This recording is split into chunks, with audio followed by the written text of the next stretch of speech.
the textbooks that I studied were used in religious schools in the United States, beginning in the 1880s and going through to the mid to late 20th century.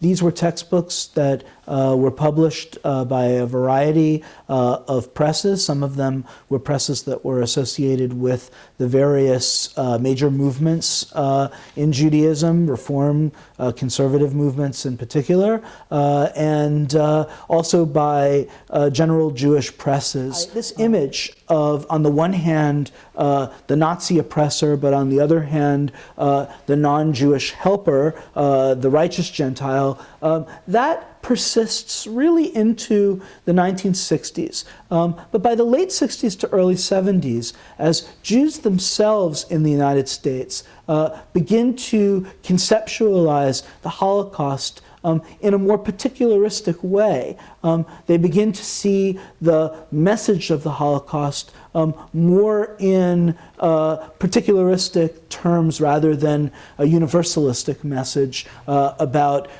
individuals, humans doing evil to other humans, as it becomes specifically Jewish tragedy with particularly Jewish message attached to it. There is a heightened portrayal of the non-Jewish oppression towards Jews, and suddenly, in these textbooks, the role of the non-Jewish helper, the non-Jewish, the righteous Gentile, that becomes more marginalized in these books. And instead, you have much more of an emphasis on how, by and large, populations were either quiet bystanders or they were collaborators. You begin to have this mentality that arises where young people see the whole world, young Jewish people see the whole world as arrayed against them.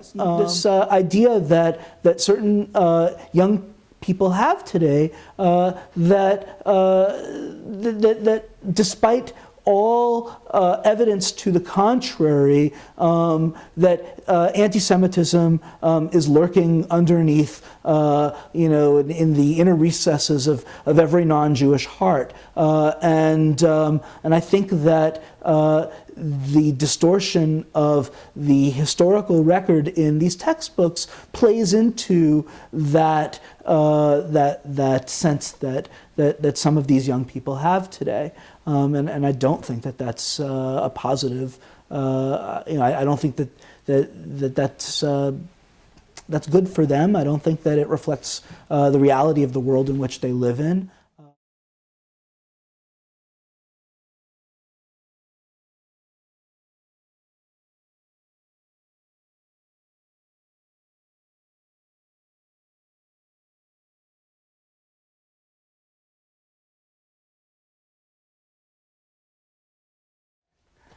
Well, I think that the context to the article would be the relationship that Jews and non-Jews had, particularly in Eastern Europe.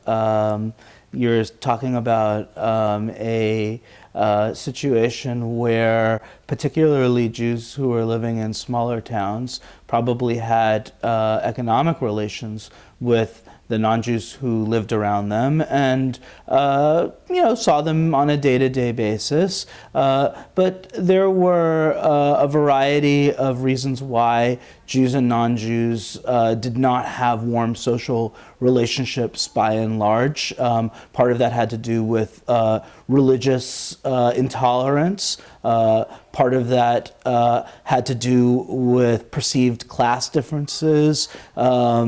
Jews and non-Jews who tended to live in these small towns saw themselves as really coming from different walks of life with different experiences. And in general, I think that the Jews saw the non-Jews around them, rightly or wrongly, as relatively ignorant, uneducated, and I think that that shaped some of their attitudes. Certainly the persecution that Jews were subjected to, both on the part of the governments that they were living under. We're talking about the 19th century. We're talking about the Tsarist government in Russia. And certainly there were better times and worse times for Jews in the 19th century. But Jews were subjected to a number of laws, including forced conscription at a very young age, and attempts to try and socially engineer Jewish life through forcing or compelling Jews to give up their the way their social organizations. That's not going to help you very much. Do you want me to see if they can? Okay. So one example of the portrayal of non-Jews in these textbooks from Europe, or let me put it this way, one example of the way in which non-Jews were portrayed negatively would be from the Spanish Inquisition. So you have, for example, the figure of Torquemada, who was the advisor to Ferdinand and Isabella, the king and queen of Spain in the 15th century, portrayed as the evil Grand Vizier who was sort of behind the scenes trying to manipulate the king and the queen. You have these very dramatic scenes in some of these textbooks where where Torquemada comes storming into the palace and throwing a cross down in front of the king and the queen and telling them that they must expel the Jews, that this is what God wants of them, that they must fulfill their destiny, and it almost seems as if the king and the queen are being manipulated by Torquemada. Now, of course, we can talk about Torquemada as a historical figure, and there's certainly a lot written about him, but it seems that the textbook writers are taking a fair amount of license here, trying to dramatize Torquemada. You see the same sort of thing in terms of the masses in the Crusades, where textbook writers seem to indicate that the people who took part in the Crusades were brutish, that they were evil, that they took great glee out of inflicting great pain and suffering on the Jewish population. Now again, I don't want to minimize what happened in the Crusades. Certainly there were towns where Jews were slaughtered, and certainly the non-Jewish population in many of these areas was in fact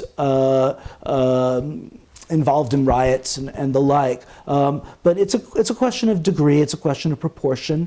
It's also a question of the kind of license that the textbook writers take in portraying these stories, and the way in which they're contextualized. And I think that that's important as well, where you have situations where what Salo Baron called the lachrymose theory of Jewish history, this notion that Jews were sort of kicked around Europe, and that it's just one unending chronicle of oppression and of torture, and that Jewish history is portrayed as this sort of endless cycle of violence and oppression against Jews.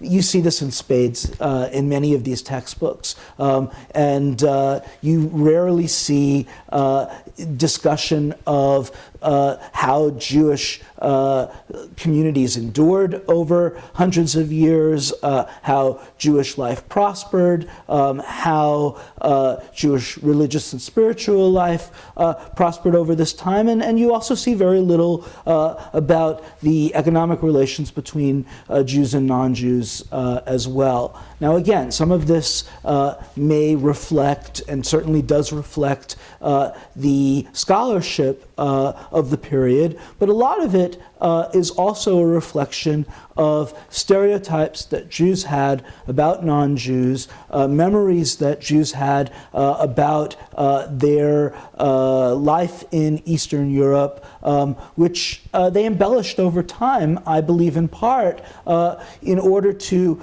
emphasize the difference between past and present, the difference between life in America, which was seen as a new beginning, which was, I believe, sort of held up as an ideal, versus life in Eastern Europe, which was seen as galut, as oppression, as the sort of the epitome of the negative relations between Jews and non-Jews, this notion that we talk about in the Passover Seder, that in every generation an oppressor will rise up, and the Jews will feel their oppressor's wrath, and that and then of course God will come and save in the end. But again, this is all before the Holocaust, so you don't have that necessarily affecting these early portraits. What you, I think, really do have is the sense that there is a teleology here of going from oppression to being saved, that modernity is all about, and certainly the American experience is all about the Jews finally living a life of freedom, and that in order to emphasize that, in order to emphasize how modernity has been good to the Jews, there is a sort of heightening, if you will, of the negative portrayals of Jews and non-Jews in Eastern Europe. Could I recite you something you wrote? There's a couple, 2 or 3 sentences, but this is pretty intriguing. Just your feedback, please. You write, although they were often acting as agents of the aristocracy, whether as estate managers, tax collectors, or merchant capitalists, the face of the victimizer was Jewish. Peasant outbursts directed at Jews in the form of pogroms were more often than not fomented by perceived Jewish exploitation. The Jew could not escape awareness of his position, but rather than question the social and political order, he unconsciously justified that position by labeling the lower classes as subhuman, as animals. The occasional violence on the part of the peasants only served to reinforce this image. Could you address all that? Elaborate on that? What's your take on that? Okay. So why don't I do that in the context of talking about the interwar period, because I think that it is relevant there. So. Okay. Now, interestingly enough, when you get to the 1920s and the 1930s, you begin to see somewhat more positive portrayals of non-Jews in some of these textbooks, or certainly more complex images of non-Jews in these textbooks. For example, you have a number of textbooks that were clearly influenced by the New History, James Robinson, and you have textbooks that were influenced by John Dewey and progressives at Columbia University Teachers College. And these books try and create a more textured and more complex vision of the past, and really want students to grapple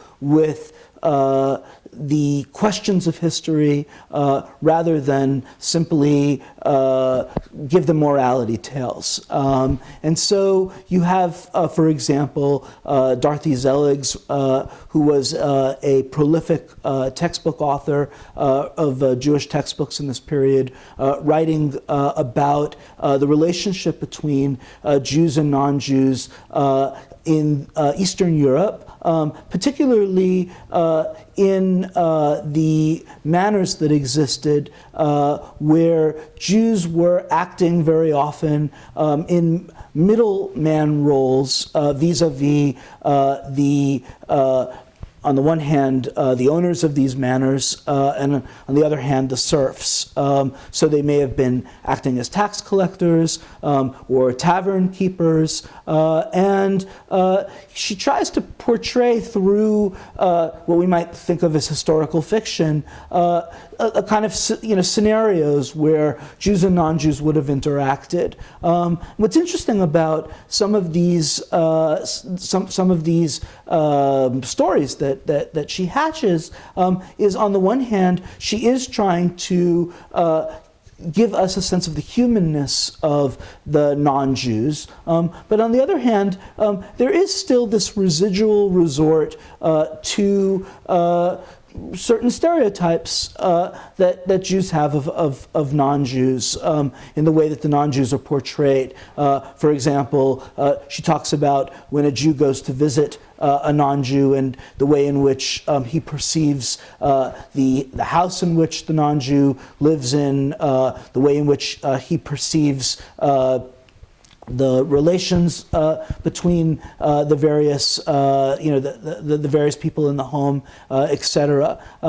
And I think that when we look at these portrayals, and the complexity that is introduced here, we are reminded of the fact that the way in which Jews interacted within the peasant economy of Eastern Europe did tend to sometimes heighten hostility between Jews and non-Jews. I'm talking specifically about these Jews acting as agents of the lords, the people that actually owned these tracts of land. They were the face of the lords of the manor to the peasants, and as a result, the peasants, feeling exploited by these landowners, often directed their hostility towards the Jews, and naturally, the Jews, being the butt of this, tended to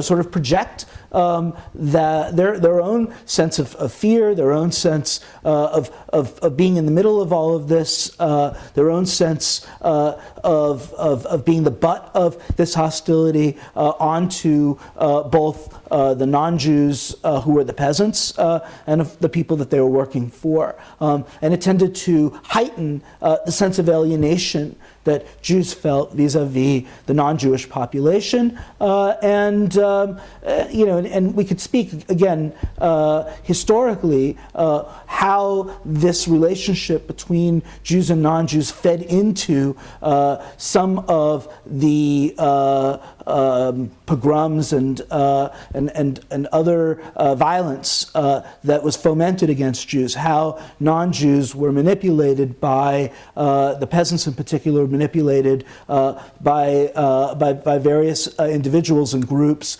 and were encouraged to take out their hostilities on these people who they saw as the oppressor, when in actuality they were acting in, as I said, a sort of in-between or middleman capacity very often in the economy of these places. In terms of the textbooks, though, I think it's interesting because you see the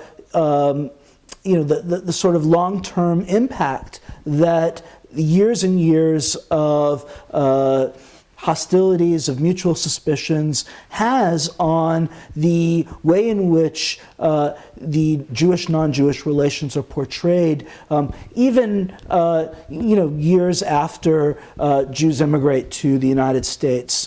They're still carrying with them memories of the way in which they were treated, the roles in which they played, and the way in which they conjured their own sort of place in society, the way in which they understood themselves vis-a-vis both the peasants on the one hand and the heads of the the landowners on the other hand, and they carried these stereotypes that developed over time with them to the United States, and they found their way into these books.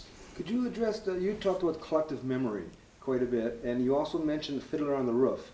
Could you address those, how Fiddler on the Roof is sort of invaded or taken over? What the play there is, please?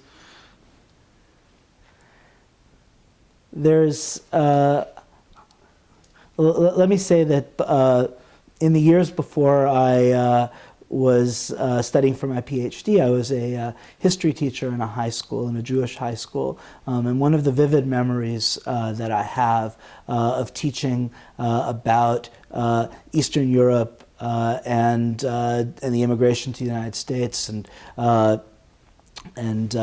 Tsarist regime and that whole period of history in a Jewish high school here in the Boston area where we live, is how my students were shaped to such a large extent by popular images that they took in from the culture, and particularly Fiddler on the Roof had a tremendous impact on the way that my students thought of the 19th century. They thought of the Jewish experience in Eastern Europe and the way in which they imagined what many of their great-grandparents would have experienced in the shtetl. It had, I would say, a distorting effect on the way in which they understood the past. For example, they tended to romanticize the shtetl.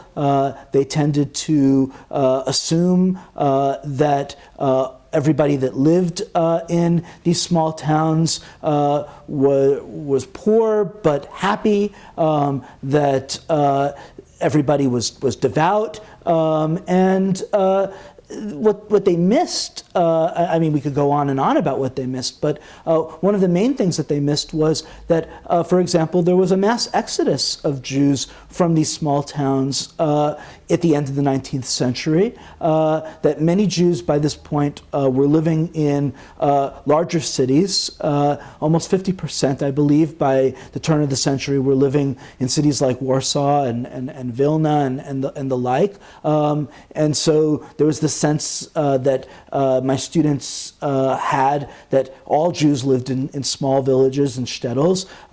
There was also, as I said before, a sense that all Jews were devout, when in actuality you had Jews of all stripes living in Eastern Europe, from socialists to Hasidic Jews. There was what I want to say is that there was a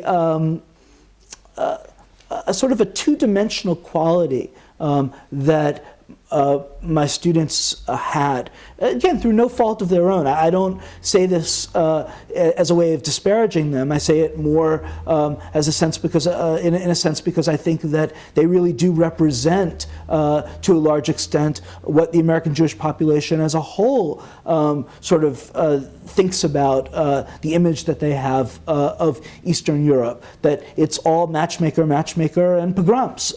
That's really what the Eastern European Jewish experience boils down to. And then I remember that one student quite candidly told me at one point that all that we learned, that everything that she read, from an intellectual level, she understood it, she appreciated it, she had a good experience, but that at the end of the day, honestly, sunrise and sunset and matchmaker is going to have have a more enduring effect on the way in which she perceives, that period of time in Jewish history than anything that she's ever going to read in a textbook or anything that we're ever going to talk about in class. And I smiled, and maybe I threw my hands up in a little bit of despair. But I can definitely understand it. I definitely relate to it on some level. I know that my colleagues who teach the Shoah, who teach the Holocaust, tell me that they have the same issue with Schindler's List, and so it goes. How did you talk about how the Western European Jews viewed the Ostjuden, the Eastern Jews, and how disparagingly they wrote about them? Could you elaborate on all those? Why that occurred? What was said? Why? Right. So, between the 1880s and the 1920s, most of the textbooks that were written for Jewish schools in the United States were written by Jews of Central European descent. And one of the very interesting things about these books is the extent to which you see the impact of Reform Jewish ideology on these books, and the way in which Jews and non-Jews are portrayed in these books. The dominant way in which the Reform movement understood Jewish history during this period was one of enlightenment, was one of sort of progressive reform, bringing about what we might think of as almost a secular messianic age, that the world in which they had created and their embrace of modernity was one that was going to bring about a better tomorrow, and in fact a better today for the Jewish people. In order to make that argument, what they did in the process was to try and emphasize, I would say overemphasize, distort even, the extent to which life before the Enlightenment was a series of misfortunes for the Jewish people. And so in many of these textbooks you see the oppression, the series of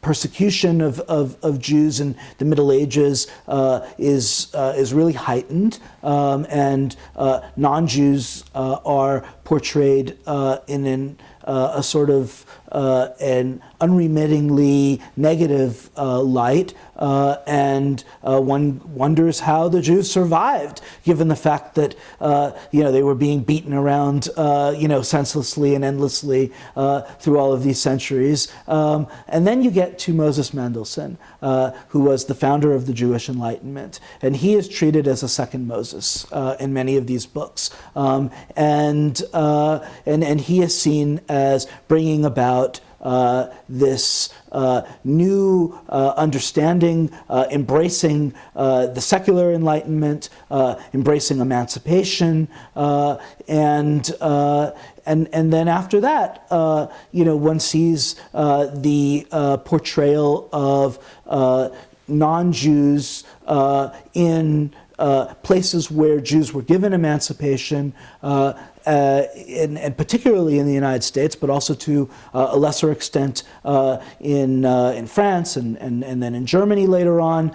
This is, of course, before the rise of Nazism in a positive way, whereas the Jews in Eastern Europe, where Enlightenment had not had as large an effect, and certainly where Jews were not given emancipation before the Russian Revolution, there is a continuation of negative portrayals of non-Jews there. We should also be mindful of the fact that many of these Central and Central European Jews, many of these German Jews, when they were writing, this was the high point of immigration from Eastern Europe, and whether they were writing in the United States or whether they were writing in places like England. Lady Katie Magnus, for example, was a British textbook author, and whose history book was very popular in the United States as well as in Europe. In both of those locations, Jews from Eastern Europe were flooding into cities, and many Central European Jews, on the one hand, felt the need to help out their brethren, to lend them a helping hand, to try to acculturate them, to find jobs for them. But on the at the same time, they were also feeling somewhat threatened by them, and they projected onto them all of the negative images that non-Jews were directing or at Jews, or what they perceived to be these negative stereotypes that non-Jews were projecting at Jews. So that there was a lot of there was a lot of I don't want to say hostility, but although there was some of that, but there was certainly a lot of paternalism. There was a lot of sort of degrading. There was a real sense of fear, I think, on the part of these these Central European Jews, that the Eastern European Jews were going to ruin it for them on some level in the United States and in Western Europe. And so you see in the textbooks Eastern European Jews being portrayed negatively. I think that a large reason why Eastern European Jews are portrayed negatively in these books is because Central European Jews, whether or not they realized this on a conscious level, were eager for their Eastern European brethren to rapidly acculturate into Western European and American society. And by denigrating these Eastern European Jews and their outlandish ways, their foreign manners, their queer way of dressing, by negatively portraying them, they were, in a sense, in a way, kind of encouraging them to let go of all of that and to modernize themselves, to Americanize themselves. Much the same way you might see people today sort of looking at people from a third world country and sort of making fun of them because they don't understand, they don't have maybe American or European standards of cleanliness or all of that, that they don't know how to use the latest electronic technology, seeing them as primitive in some way. You see a lot of that going on in these Central European Jewish textbooks. I think that is the subtext there. The subtext is about a desire for these for these Eastern European Jews to acculturate and to give up their ways. And it's not only the cultural ways, but it's also their religious backward practices. And so you see Orthodoxy and particularly Hasidic culture denigrated in these books as obscurantism, as superstition. There is a sort of sense that the rationalist Reform Judaism of Germany and America is superior to this Hasidic Judaism that many of the Eastern European Jews are bringing with them. a sense that, that certainly when subjected to the light of day that comes with freedom, that these Eastern European Jews will recognize that their backwards religious beliefs are a result of ghettoization and a result of lack of exposure to modernity, and that in time they will give this up and embrace the rationalist religion of their Central European brothers and sisters. Were these attacks anti-Semitic? Did they echo that kind of criticism around them? I wouldn't say that these attacks by Central European Jews on Eastern European Jews in these textbooks were anti-Semitic. It's a little bit more complicated than that. You know, it kind of reminds me of when you see, you know, today members of certain minority groups denigrating their own people. You know, do you say, is that racist? And I don't think you can really say that. Certainly there was you know, an element of self-hatred that was creeping into some of these portrayals.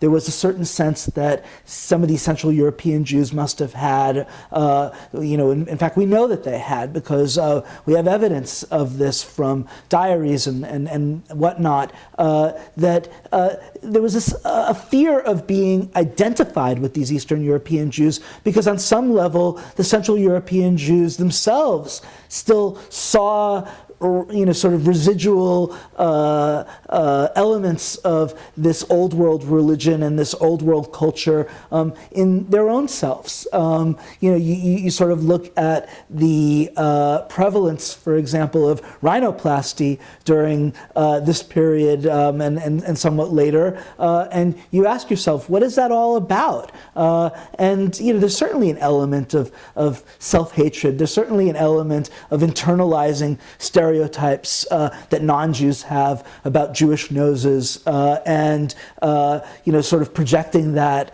on the Jewish population as a whole, and even seeing yourself as you know, as being afflicted by that. But I would also say that what's going on there is that there's a paternalism that is at play. I don't know that it's so easy to separate these things, but there's a sense that, you know, we have to do right by these brothers and sisters of ours, and that we need to school them in the ways of modern life, and we have to you know, we have to give them a dose of tough love, if you will, and part of that is to point out just how backwards they are, in the hopes that they will recognize this and that they will embrace modern culture. So I think that both of these things are going on, and I don't know that it's really so easy to separate them.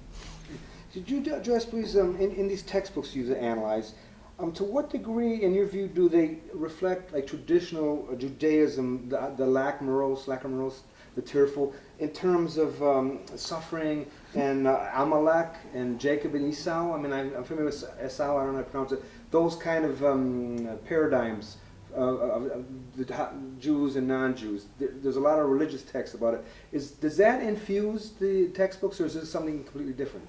Do you follow what I'm asking? I think I do. Certainly these textbooks were influenced by what Salah Baron called the lachrymose theory of Jewish history. That is, that these textbooks take as one of the central paradigms of Jewish history this endless suffering, this sense that Jews were exiled from the land of Israel, and that they were condemned to being in exile, and part of the experience of exile is an experience of persecution, of suffering, of alienation. Whether or not individual textbook writers were influenced by biblical verses, by biblical imagery, I think it really depends on the individual textbook author. You have some authors who were clearly well-versed in Jewish history, Jewish religious writing. Some of these textbook authors were rabbis or were very well-schooled in Jewish history and Jewish texts. And I would imagine that for them, paradigms like Jacob and Esau, or the notion of the chosen people, and later on this idea that you see in the Bible of Amalek, of the tribe of people who are unremittingly hostile towards Jews and are always trying to destroy the Jewish people, that this notion that in every generation Amalek will try to arise and oppress the Jews again, that some of that does have an impact on the way in which Jewish life in exile is portrayed. But it varies from textbook to textbook. And I'm not so sure that it was necessarily a dominant trope in all of these books. There were a lot of things that were going on, and that was certainly one of them, but it may not be always the dominant idea in some of these books. You say many of the books differentiated between three enemies: the church, the law, government, and the mob. Could you elaborate on that, please? When these textbooks portray Jewish life in Christian Europe during the Middle Ages, they tend to portray Christians in one of three ways, or Christians as being allied with one of three institutions, if you want to call them institutions, in society. You have the church on the one hand, you have the law or the secular authority on the second hand, and then you have the mob. With each of these groups, there are certain stereotypes that are associated with them. So, for example, the mob is often portrayed as ignorant, often portrayed as bloodthirsty, as licentious, dirty, and so you see you see words, you see phrases, you see images that would reinforce those types of stereotypes that the authors had about the non-Jewish masses when portraying the mob. And similarly, you have stereotypes that characterize the church and that characterized the secular rulers, and those stereotypes are similarly reinforced in portrayals of those of individuals that were associated with those groups. Post-Holocaust, there's one really interesting, there's a lot of interesting things in the article, but you write this. You said, one of the earliest accounts of the Warsaw Ghetto uprising allowed that, quote, some Christian Poles secretly helped Jews because they too hated Nazis. Many of their people had, like the Jews, been thrown into concentration camps, etc. Then you say, this sympathetic assessment was later revised in later textbooks, a reflection of more particularist understanding of the Holocaust that American Jews has embraced by the 1970s. So history is changing. Could you elaborate this particular thing and what it means overall? Right.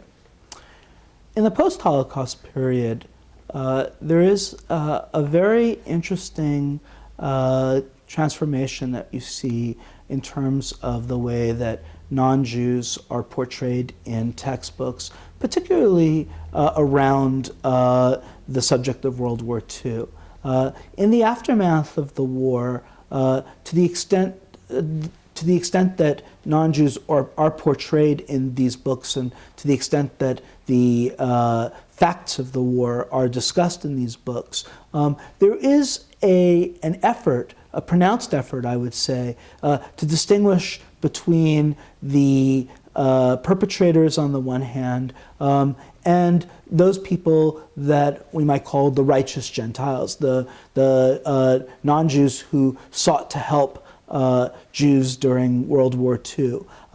And one finds that these non-Jews hail from a variety of different countries, different nationalities, including Eastern Europe, including Poland, as well as places like Holland and Scandinavian countries, Denmark, where you typically have these more I think well-known stories of non-Jews working to protect Jews. Now this image of, on the one hand, the Nazi oppressor, but on the other hand, the non-Jewish helper, the righteous Gentile, that persists really into the 1960s. But by the late 60s to early 70s, as Jews themselves in the United States begin to conceptualize the Holocaust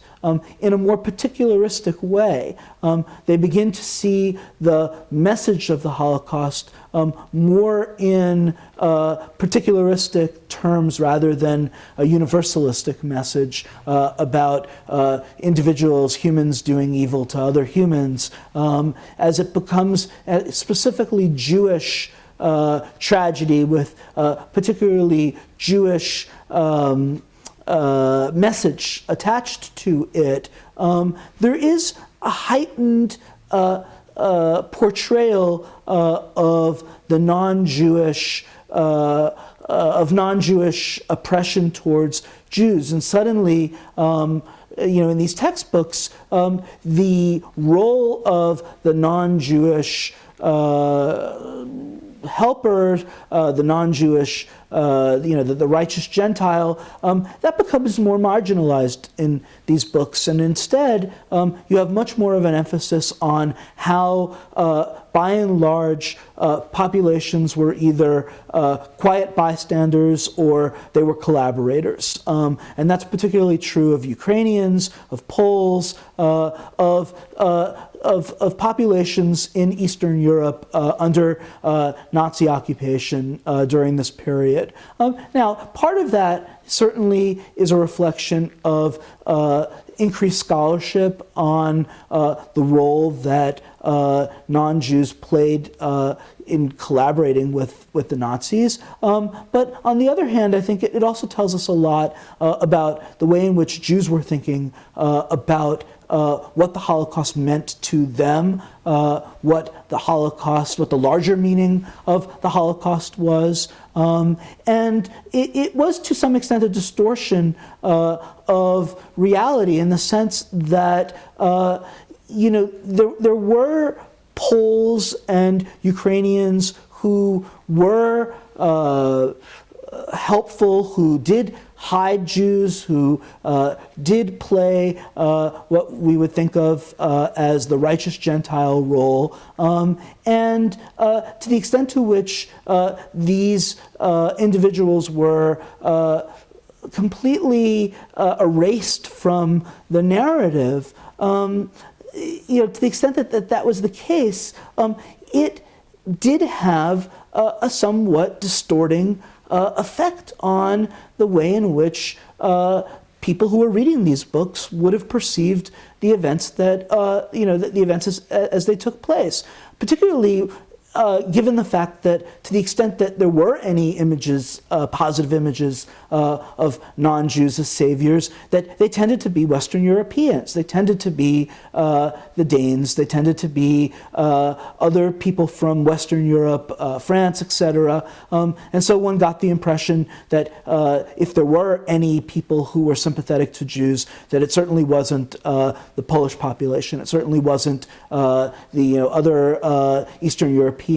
Now, again, I want to be very clear about the fact that the image of the collaboration between the population, the local population, and the Nazis, that in fact it is well documented that there were collaborators. I don't want to suggest that wasn't the case, but I think that in order for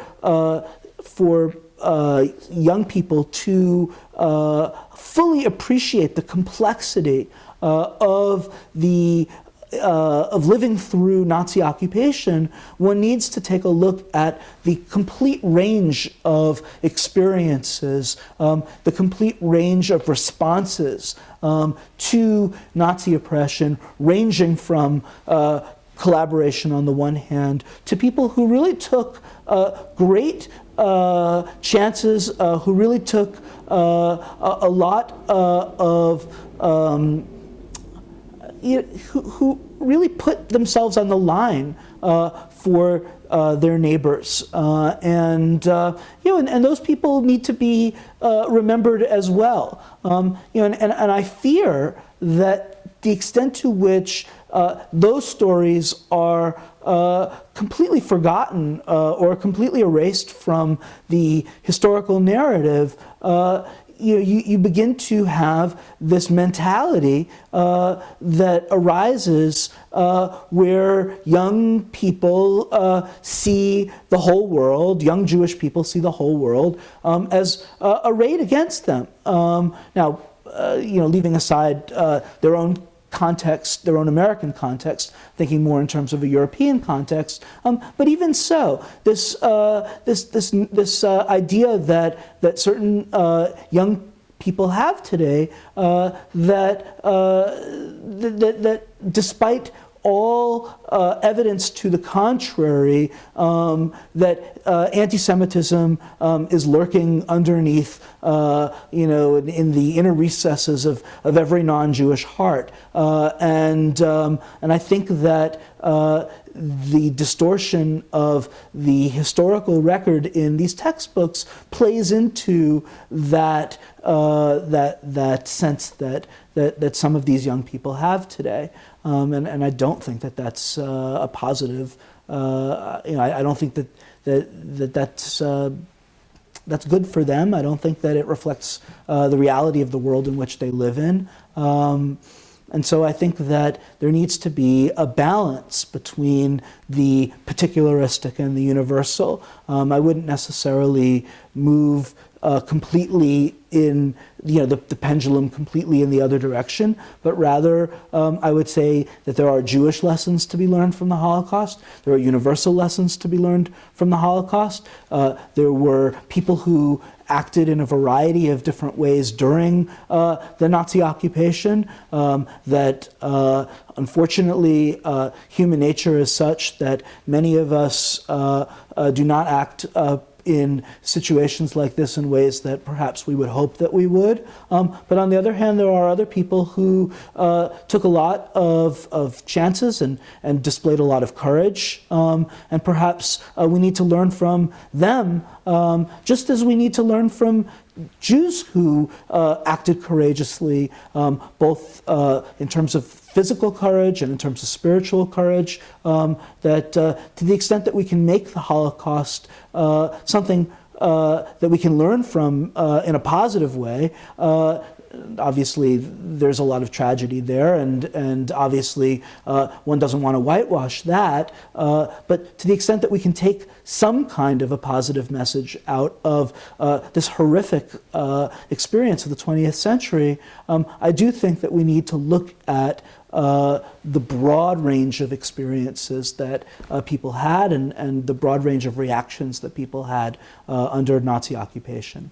Could you address, please, the factors that underlie this change in history? Going back from the 1880s up to the post-Holocaust, history is changing and things are being molded. What are the issues here in terms of collective memory too? It's sort of shifting for the needs of the current community, or how would you understand it or define that?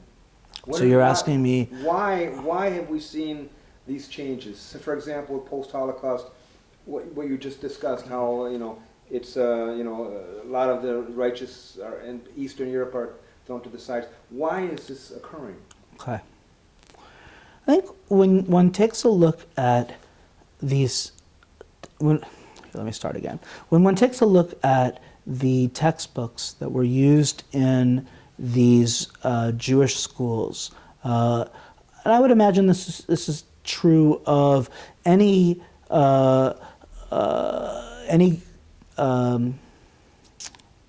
how should I put? Let me start. I guess I'm getting a little tired now. I think that, okay, when you take a look at the textbooks historically, beginning in the 1880s and going through to the late 20th century, what you find is that the way in which these textbooks were written tells you as much about the period in which they were written as the textbooks do about the history that they're purporting to tell.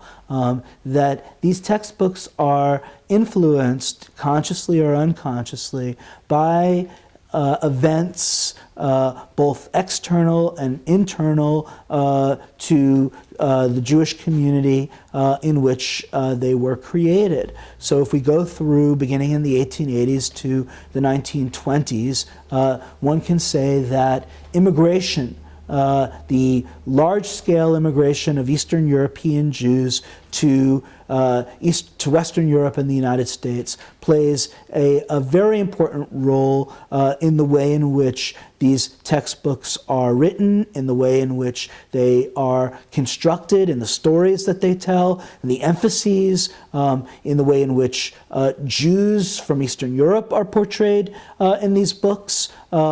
And at the same time, one can say that the universalistic tendencies within the Reform movement, given the fact that many of the authors of these textbooks from that period tended to be German and Central European Jews, the way in which Reformed Jews at that time saw the world, saw Judaism, saw the future, the optimism that pervaded their lives at that time, progressive era values, the tendency to look at history as progress during this period. All of that played a role in terms of the way in which both Jews and non-Jews were portrayed and the stories that were portrayed. So for example, during this period, there is a strong emphasis on how you have oppression during the medieval period, and how with modernity comes enlightenment,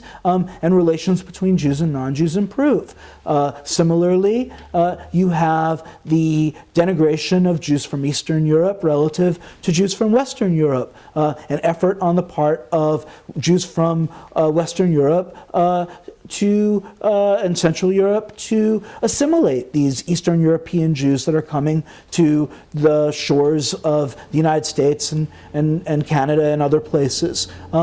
In the 1920s and the 1930s, the environment changes for a variety of reasons. You have, for example, the trauma of World War I, the age of anxiety, the sudden questioning that people have about progress, about the goodness of technology, the killing fields of Europe, a whole generation lost as a result of World War I, that has a profound impact on the optimism that one detected in the earlier textbooks. At the same time, you have the Balfour Declaration, you have the rise of the Jewish community, the Yishuv in Palestine, a heightened Zionism, a heightened Jewish nationalism that is having an impact on these books. And then after 1933, of course, you have the rise of Nazism. And that plays a role in terms of shaping the narrative as well.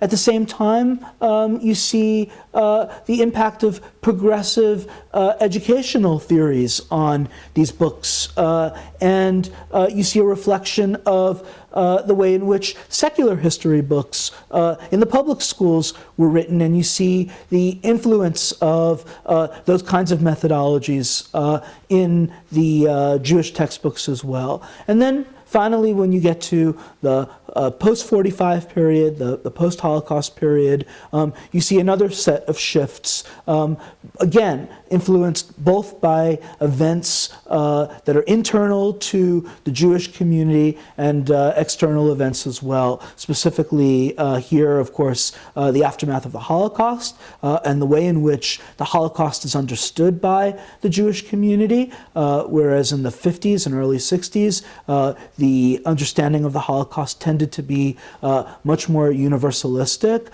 and the lessons of the Holocaust were openly and unashamedly applied to cases like the civil rights movement here in the United States. By the late 60s and early 70s, you see a shift, and Jews are now owning the Holocaust with a capital H and seeing it as a particularly Jewish tragedy with particularly Jewish implications, and the story around non-Jews and Jewish relations with non-Jews shifts as a result of this changing understanding of the Holocaust.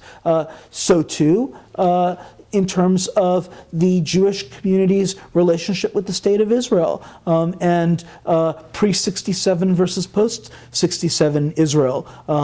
David and Goliath images of pre-67 Israel, and then you have the catharsis of the Six-Day War, and then suddenly a new set of threats and a new set of enemies post-67, so you begin to see Arabs portrayed negatively in these books in ways that you didn't see before.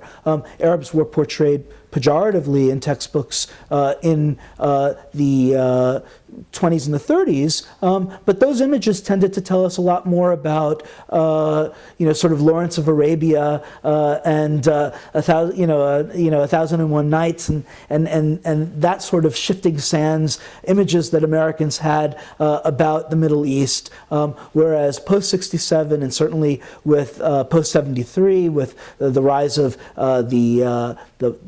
the boycott, and then Zionism as racism at the UN, and Palestinian terrorism, there is a heightened sense that Arabs are our enemies, and that certainly comes out very strongly in these textbooks. So that's having an effect.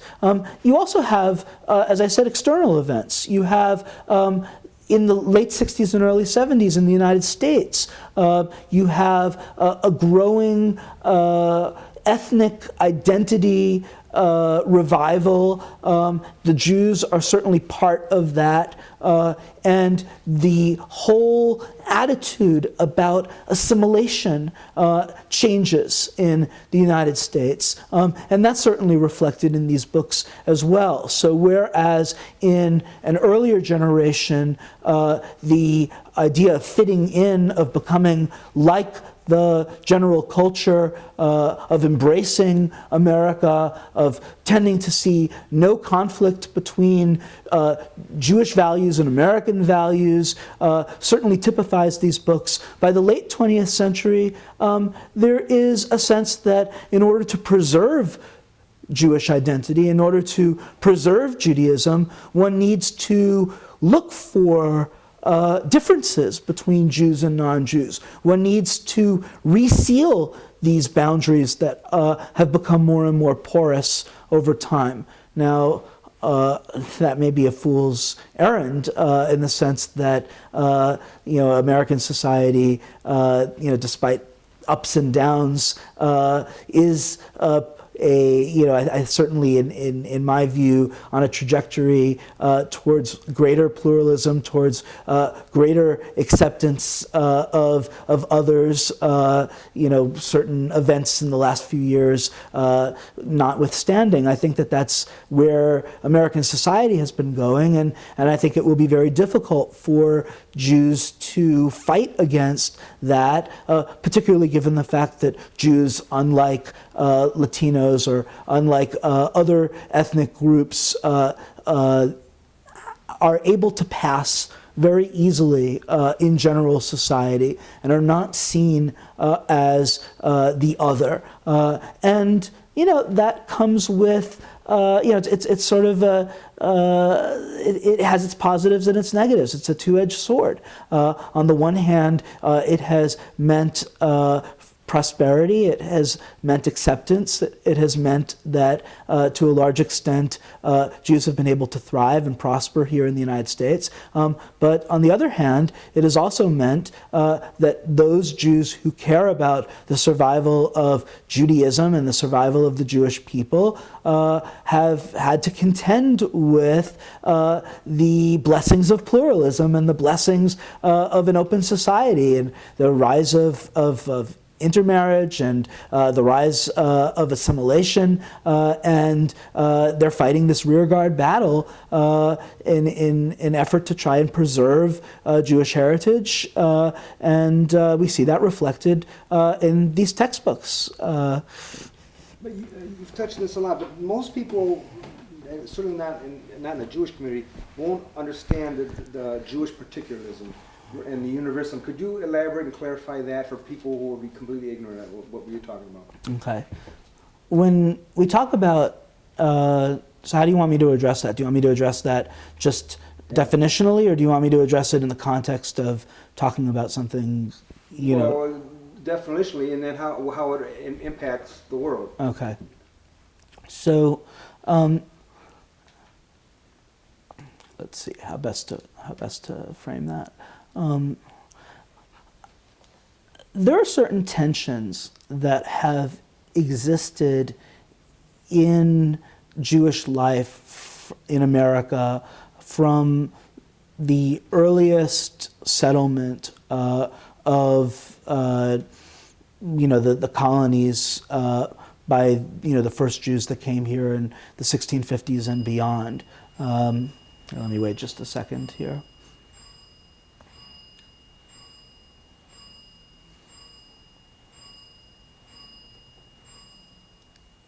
Okay. So from the time that the first Jews arrived in 1654 and beyond, there have been tensions that have existed in Jewish life. And one of the key tensions is the tension between the desire to be part of the general society on the one hand, and the desire to be apart from the society on the other hand. The desire to become American, and the desire to maintain a separate identity, a Jewish identity that will endure over time. During the last 350 years, there have been times in which one or the other of these tendencies has been more dominant. And certainly in the early 20th century and really through the 1960s, the universalizing tendency, the tendency to want to be part of American society, the tendency to want to see Jewish values as consonant with American values, the desire to see the Jewish experience perhaps as paradigmatic of a more universal experience, that tendency was more dominant. And in the aftermath of World War II, one sees this in the way in which the Holocaust was understood by Jews, to the extent to which Jews spoke about the Holocaust in that period. I think perhaps the best example of what I'm talking about is in the March on Washington in 1963, where Martin Luther King gave his very famous "I Have a Dream" speech. The Jewish speaker at that gathering was Rabbi Joachim Prince, and he was the head of the World Jewish Congress and a very prominent rabbi, and a refugee from Europe, from Nazism, and he in a short but very eloquent speech, talked about how the message of the Holocaust must be that one should not stand idly by when one sees oppression in the world. And he applied it specifically to the civil rights movement, and particularly to what was going on at that time, where you had images of dogs being set on marchers in Birmingham, and you had these other very poignant images, and he was telling his, I think, largely sympathetic audience that one had to get up and be counted, that one had to stand up and say what was right, and that the Holocaust teaches us the dangers of remaining silent, that there were a lot of good people in Germany and elsewhere that were silent, and that's what allowed the Nazi regime to perpetrate the great horrors of World War II.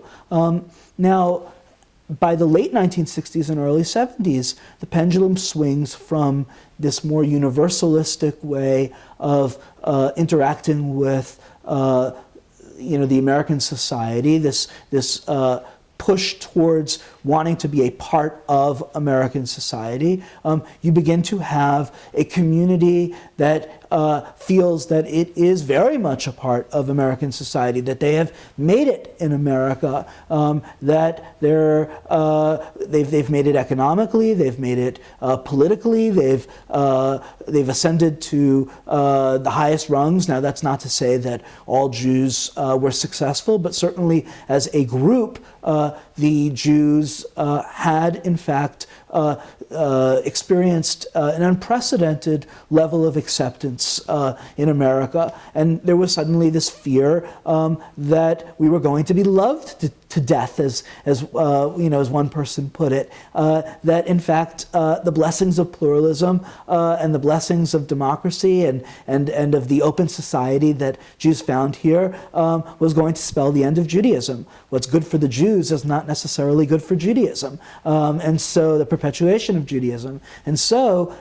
you have an embrace of particularism. You have an embrace of difference, of what makes us special, of what makes us unique, of what makes us separate from the larger American society. And one sees that in terms of the way in which Jews begin to talk about Jewish values. You see it in the way in which the state of Israel becomes more prominent in terms of identity. Holocaust memory becomes more pronounced in terms of the civic identity of American Jews. And you see it in the textbooks that American Jews were writing for religious schools as well, because these textbooks often present heightened versions of images and stories that people want to convey to the next generation. And so the emphasis is on the particularism, the emphasis is on how Jews are different rather than how they're similar. Can we go a couple more? Yeah. You need to greet somebody? Yeah. What is the traditional Jewish view? I mean, you mentioned Amalek. Amalek, yeah. And that's anti-Semitism. What's the traditional Jewish view of that disease? Uh-huh. I mean, again, I don't think I'm necessarily the right person to sort of to go off on that. I guess I would say that for those people that are interested in trying to find textual evidence for the scourge that we would call anti-Semitism today, one can certainly find stories in the Bible of Jews being, or Israelites being set upon by particularly the Amalekites, which were the Amalekites were a tribe that the Bible tells us attacked the Jews from behind as they shortly after they left Egypt, and the Bible portrays the Amalekites as particularly vicious, particularly underhanded in the fact that they attacked the women and children who were at the end of the procession through the desert, and there's this whole sense, in the Bible that the Amalekites, their hatred for the Israelites was a baseless hatred. That they just they hated them, for no good reason, and later writers, later biblical writers, and then post-biblical writers seized on this. And so, for example, one sees in the Purim story the association of the evil vizier Haman, who seeks to destroy the Jews of Persia by telling the king and the king Ahasuerus to kill all the Jews in his kingdom. The association of Haman with Amalek, and one even sees in the contemporary world a sort of an association. I don't. Whether literal or whether spiritual or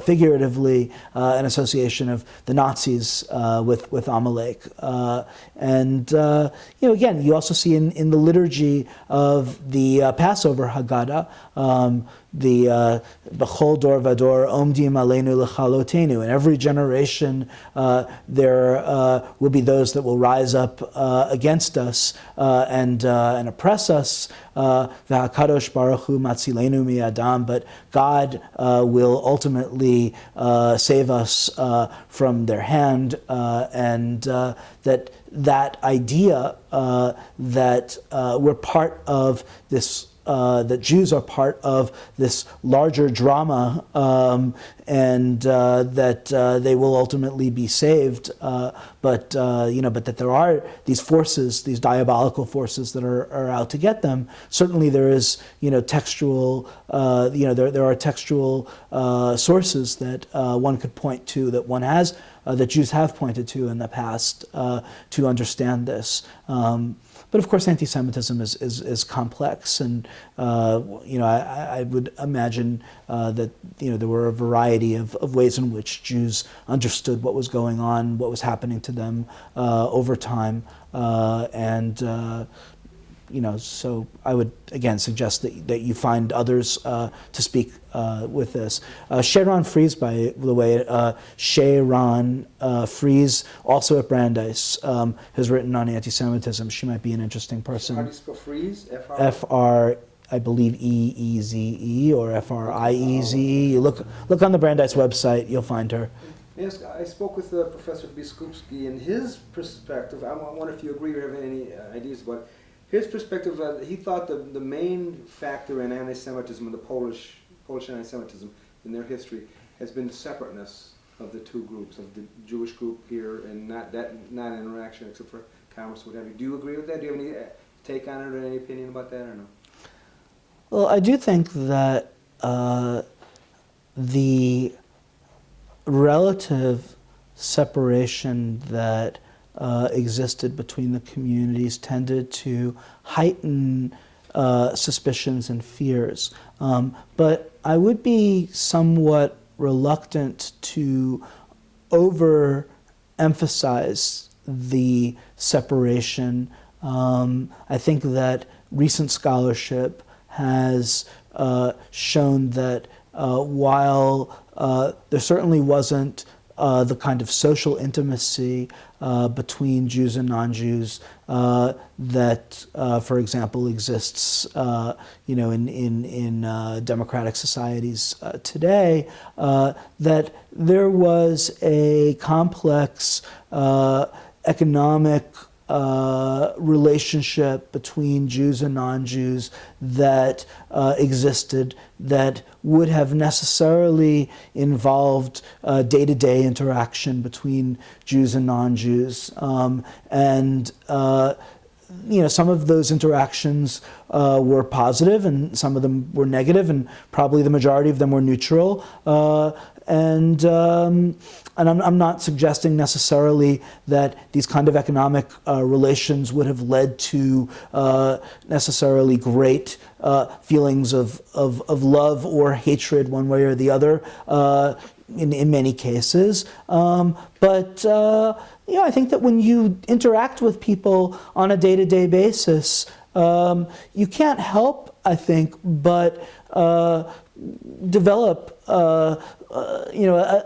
more of a realistic sense of their humanness. Now, what you do with that, is a different question. I mean, I think that we know that it's very easy, for example, when one is fed a steady diet of negative stereotypes or negative ideas about a certain group, and then one in one's own life sees evidence to the contrary in one's relations with members of that group, that it's not so simple as to completely change one's attitudes. I think that people react differently. I think some people tend to compartmentalize. They say, well, of course Jews are Christ killers, and of course, Jews are diabolical, but not my Jew. Not my friend down the block. Not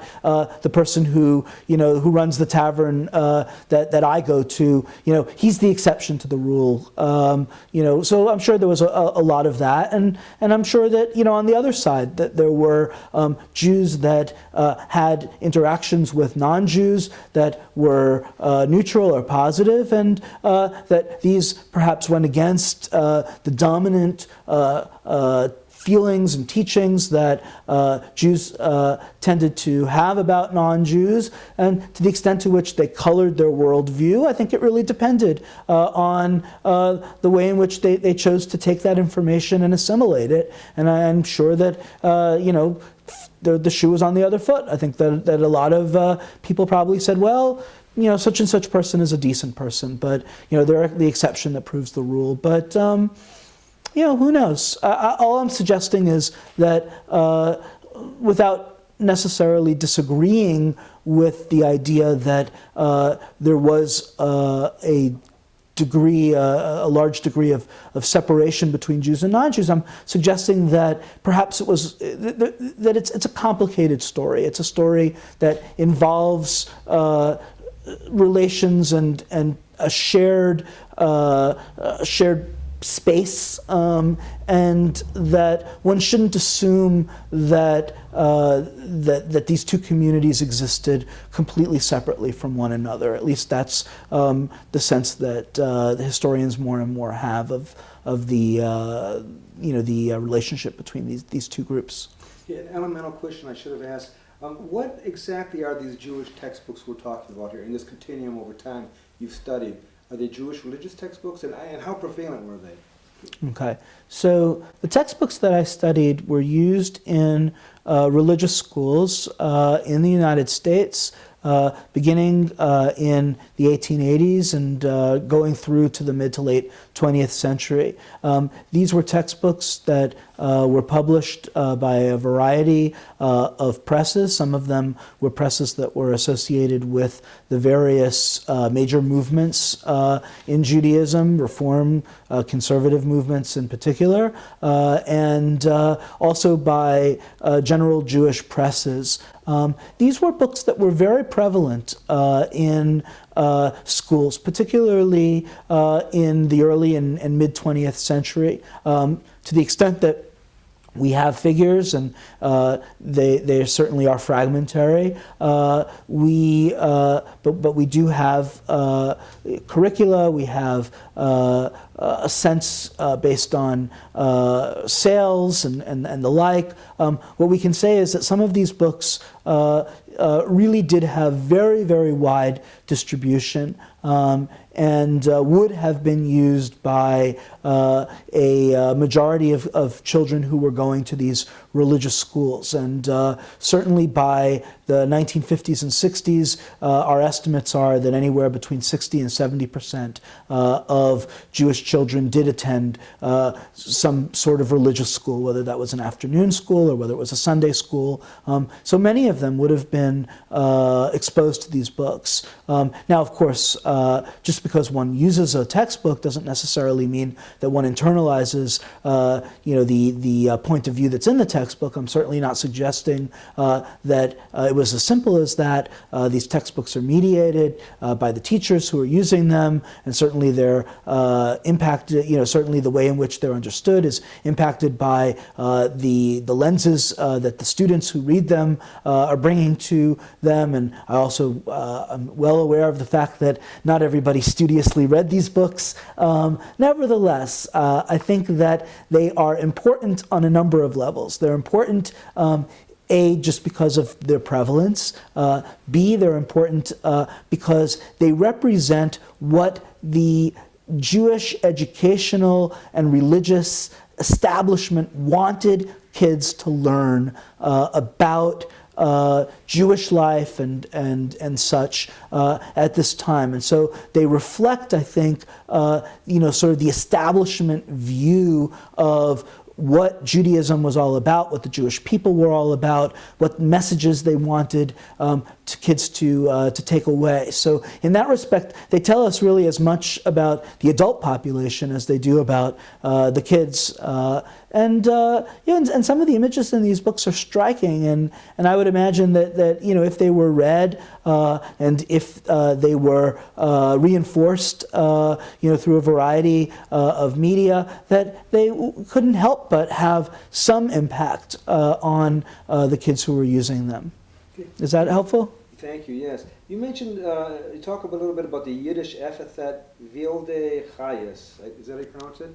Could you elaborate on how that was used, what it is? Do you recall? Yeah, what was the do you remember the context? This is what you write. You write, one writer summed up the popular stereotype when he concluded that non-Jews were wild animals. The description derived from the popular Yiddish epithet Wilde Chayes, which was often derisively applied by Ashkenazi Jews to their non-Jewish neighbors. Could you elaborate on that? Yeah. Certainly over time, Jews developed stereotypes of their non-Jewish neighbors that seeped into the popular Jewish imagination. So for example, there were stereotypes about non-Jews and their drinking habits. And so there was this idea of shikar is a goy, or that a non-Jew is a drunk. This epithet of drunk, the drunk non-Jew was hurled regularly, and Jews certainly brought that stereotype with them from the old country to the new. So I can, I hope I'm not telling tales out of school here, but I certainly heard shikar is a goy from my own grandparents, and they certainly were not exceptional in saying that. Another popular epithet was wilde chayes, that wild animals, that non-Jews were ruffians, that they were uncouth, that they tended to act in a mob mentality, that they were coarse people. And wilde chayes also, is an epithet Yiddish epithet that seeps into the popular discourse. And even in America today, you'll occasionally hear that Yiddishism wilde chayes being thrown around, although not necessarily attached to, particularly to non-Jews, but that's certainly, kind of the image that that Jews brought with them from the old country. And many of these images, many of these stereotypes found their way into textbooks. Now, I should say that a lot of these stereotypes have a kernel of truth to them in the way in which Jews experienced non-Jews in Eastern Europe. I talked earlier about the fact that many Jews were tavern keepers. Many of their customers were non-Jewish peasants, and I'm sure that they had occasion to see them unwind and see the underside of what alcohol can do to somebody. Certainly, if some of these Jews were victims of pogroms, it certainly is not inconceivable that the pogromists, many of them, may have been affected by alcohol. When they were rampaging through these villages and perpetrating these actions against these horrors against the Jewish population. So too with Vilde Chayes. I think that you tended to see, if you were Jewish and you tended to see non-Jews involved in activities that your Jewish culture saw as frivolous, saw as a waste of time, and whether they were sports activities or other types of activities. And of course, you were perhaps the victim of violence perpetrated by non-Jews, and you had memories of these actions being perpetrated against your community, and you tended to internalize these attitudes about non-Jews, and the collective memory of Jews as ruffians, Jews as coarse, Jews as uncouth, non-Jews as uncouth, non-Jews as coarse, non-Jews as ruffians, non-Jews as drunk. That collective memory was exported from Europe to the United States, and certainly was preserved for a few generations.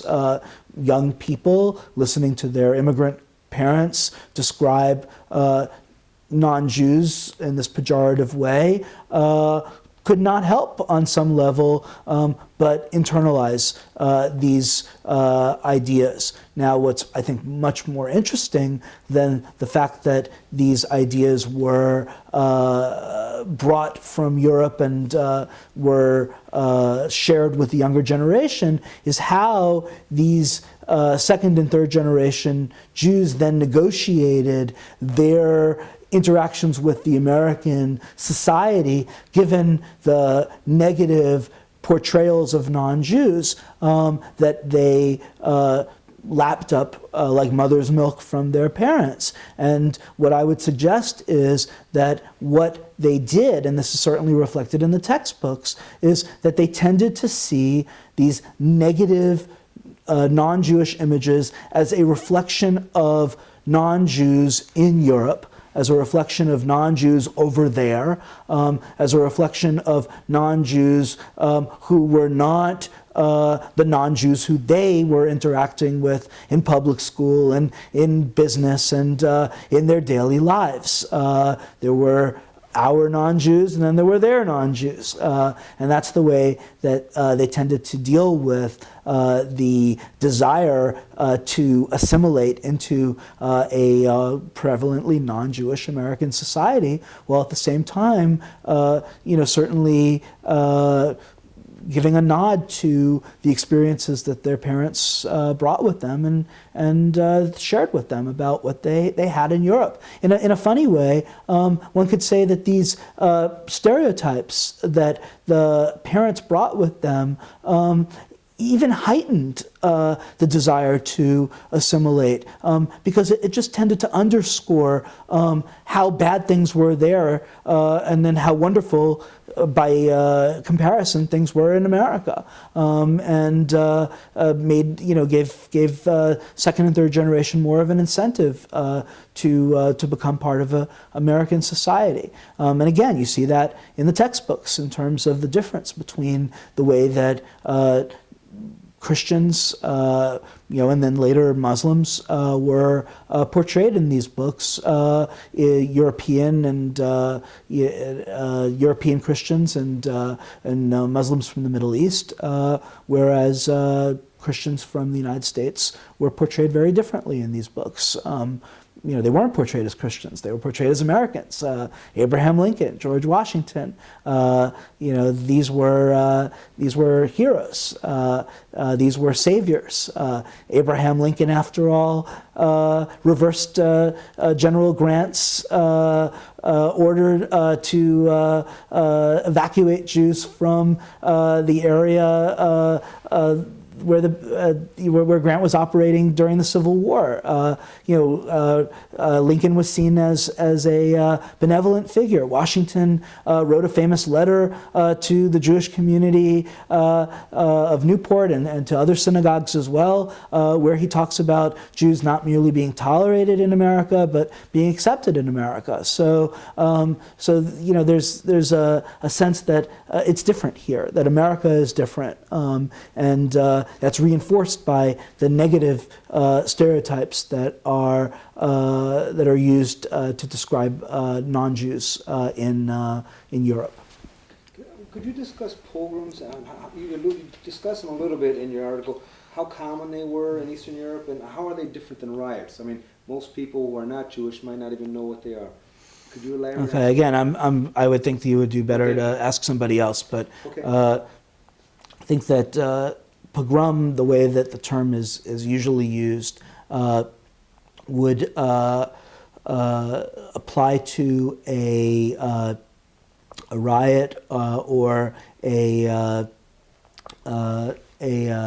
rampage, a violent rampage perpetrated against the Jewish community that was either officially or tacitly sanctioned by the government, and the term certainly gained popularity in the aftermath of the riots, the pogroms that took place in 1881 after the assassination of Tsar Alexander II in Russia, and then again between 1903 and 1906, when there were a rash of riots that swept through parts of the Russian Empire again, that led to large numbers of Jews emigrating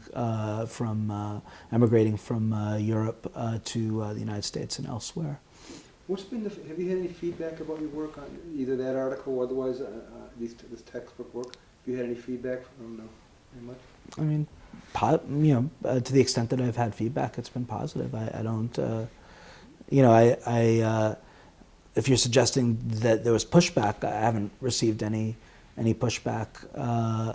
I don't think that. Well, let me put it this way. I think one of the novelties of what I did in this research was to shine the light on the negative perceptions that Jews had about non-Jews. I think that to a great extent the focus has been more on the anti-Semitism that was perpetrated against the Jewish community, and that's certainly understandable, and certainly the feelings of a mostly powerless minority group, because they cannot really be actualized in any kind of way. They remain in the heads of the persecuted minority. Perhaps they are less worthy of of discussion because again they can't be actualized. But I do think that that they are important to look at. I think that they do help to give us a fuller picture of the Jews as three-dimensional actors. They weren't just stoic victims, and they weren't just these pious people who sort of went about their lives, and they weren't completely separate from the non-Jewish world. They interacted with these people. They felt the sting of anti-Semitism, and they responded to it. They responded to it in terms of the cultural associations that they derived from it. They responded to it, in terms of the way in which they understood the world around them. Now, my personal interest is mostly how that. How that body of images, how that those cultural associations then impact the way in which Jews who come to the United States tell the story of the European experience. So I'm kind of looking at it secondhand in a way, but but I think that there are other people who are, sort of also interested in, at the moment, how Jews were responding to the culture in which they lived in, and how they, how they understood the world around them. How would you consider? Sandra Gilman. Did you talk to Sandra Gilman? He's on my list. Okay. I hope you'll talk to me. Yeah. I'm going to try. Yeah, it's funny you mentioned him. To what degree, in your view, how much of it is there any echo of anti-Semitism in your view with the negative view from the other side of the fence? Or where's the parallel? Where's there not? The idea of the negative stereotyping of anti-Semitism going towards Jews, and then the negative stereotyping coming back. Is there any parallels, or do you consider it completely different? Or You're talking about the way that Jews viewed other Jews, or the way the way that the stereotypes went to the Poles, say, or the Russians, and the way that the stereotypes went to the Jews otherwise. Is there? I saw somewhere I read someone charged or claimed it was reverse anti-Semitism. What's your sense about that? Cause and effect in this, or are there parallels, or do you see it a completely different sort of thing, or? Well, again, I don't. I think that we sort of talked about this a little bit before. I don't see. I don't think it would be fair to term what the Jews, the stereotypes that Jews had about non-Jews as reverse anti-Semitism. Well, first of all, I don't really see how that term necessarily adds to our understanding or appreciation of what was going on. I think that one might get a little bit closer to the sort of truth or the reality to simply say that when minority groups are in a situation where they are marginalized, or where they are the subject to denigration and other negative other negative feelings by the host society, that it becomes natural, I think, in a way, to then sort of deflect that, or even to project those feelings back onto the groups that are othering you. I think that again, I'm not a psychologist. I'm not.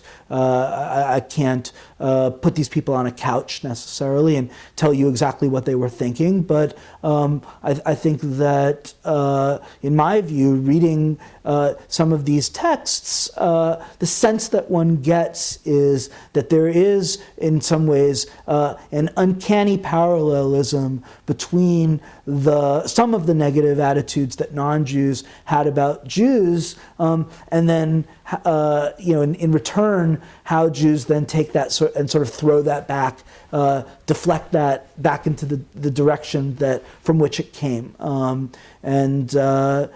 So I think it's fascinating to me. Again, I would point out that to a large extent Jews did not have the power to act on any of these attitudes, and that differentiated them, certainly from the powers that existed in the society, and again, that's perhaps why people haven't paid as much attention to this, or they haven't shone the light on this quite as much as the negative attitudes that non-Jews had about Jews. What is a Jew in 2010?